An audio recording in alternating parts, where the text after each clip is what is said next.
provider. Yan. Tapos ito naman si Taki Maro, yung nandito yung pilot natin. Siya yung mag-assist din.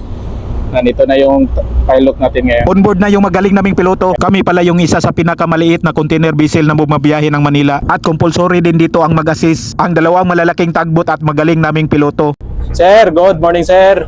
Good morning, sir. At dahil maliit lang kami yung pinakamabilis matapos mag-discharging at mag-loading. At malapit lang din yung biyahe namin kaya ikot-ikot lang kami dito sa Manila. At i-share lang namin yung konti naming kalaman sa pag-ships handling at maneuvering sa katulad namin na maliit na barko. Para lang to sa mga first timer o kaditi na gustong matututo kung paano magnubrada ng barko. Headships. Una sa lahat, manalangin sa Panginoong Diyos. Stop engine. Focus ka palagi sa pro at pupa mo 180 degrees at 90 degrees naman abim sa iyong bridge. Kapag nasa 1 or 2 ships lane ka na, mag-approach ka naman ng 45 degrees. Kapag malapit ka na, monitor mo lang yung speed mo na below 3 knots. Dead slow ahead. Standby mo palagi yung angkla mo in case of emergency. At huwag kang magdalawang isip gumamit ng makina at rudder. Importante, i-monitor mo din yung hangin tapos yung water current. At huwag kang magpahuli gumamit ng makina at mag-focus ka din sa landmarks mo. Sir, in position, sir.